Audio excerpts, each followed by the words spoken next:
Hey guys, it's Cindy. I came outside and I don't have anything to say today. Well, I don't have anything planned. Um, and it's 5:30. The light, this is like not the time of the day to come outside because it's really bad.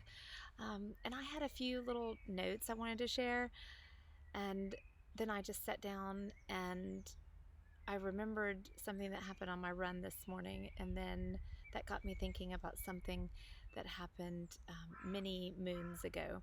And so I want to tell you a really funny story and the significance of April to me. Back when I finished my first graduate school program, it was a long time ago. I don't.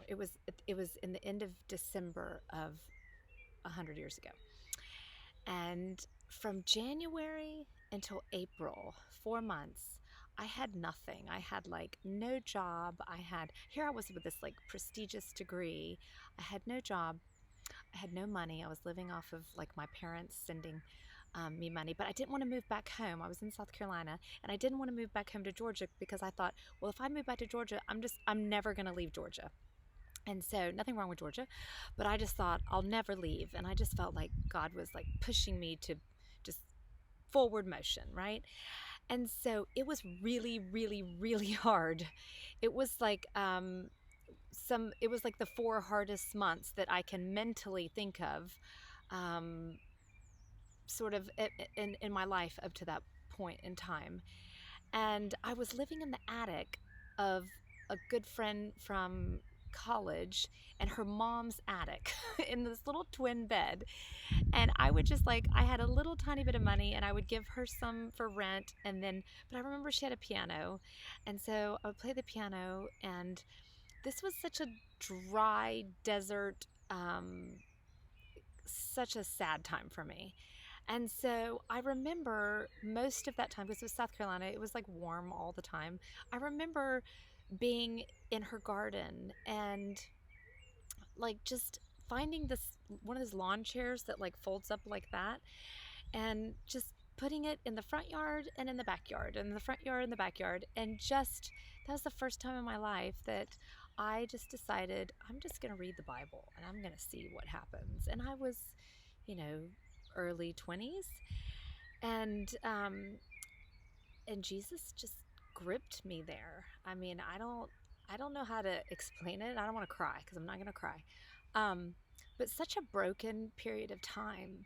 And I thought, China has now, we have seen what they have happened. They've been in quarantine for 4 months. And I thought, God, is that sort of like that 4 month? It's not at all, because I wasn't under any um, of a health scare, but I was of a mental scare. I literally thought I was going to lose my mind. And something happened. So anyway, so daily, I had nothing else to do other than be on the computer, look for jobs, and then go sit in the lawn chair and read the Bible. And so that's all I could do.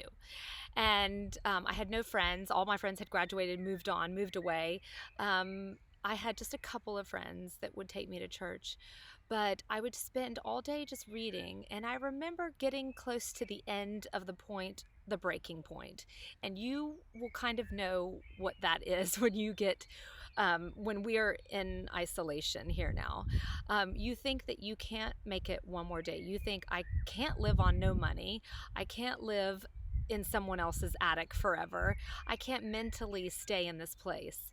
And it was April. And I think it was just like, God knows how much we can take, and He knows when we will just crack. And so I just remember it was being April, and all of a sudden I noticed in her front garden that was purple wisteria was growing. And I so badly wanted to have some purple wisteria like somewhere on the farm here where we are, but I don't. But this morning I went for a run, and I run the same silly path like all day long. It's like not creative, but we're only allowed to like exercise once a day, and you have to like go and come back. So yesterday it was not in bloom, and today I jogged past the same house, and the same vine.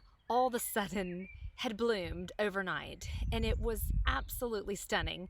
And I cheekily got my phone out, and like I didn't get like the name of the house or anything. I just took from an angle just a picture of this row of wisteria vine spread across the front of this house, and it just reminded me that God is so faithful. And just when you think you can't stand it one more single day, He will send you a little vine of hope. And to this day, every time I see wisteria, I remember to that season thinking, God, I'm at the complete dead end, mentally, physically, financially. I need you to open a door. And I remember just like weeping in this plastic lawn chair. And then all of a sudden, I remember getting an email and somebody wanted an interview with me in Charleston, South Carolina. So I was in Columbia when all this happened. And I remember thinking, and it was like better than any job that I had applied for. It was like some connection of a connection through a friend. And that's just how God does. He will give you the thing that you know you couldn't have done on your own, that it had to take Him opening up some doors, because I had applied for every single thing out there, nothing, all closed doors. And then just that day that I was like, I need a breakthrough or I'm going to completely snap. And He did. And so the memory of the wisteria is so special to me. And so I just wanted you guys to hang on.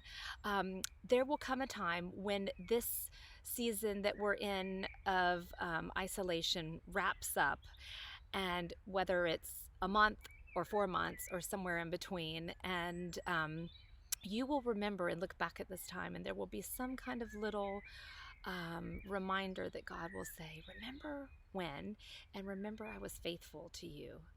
And so look for those signs, because God is so good at that. And they will be better signs than you had prayed for and hoped for and searched the internet for.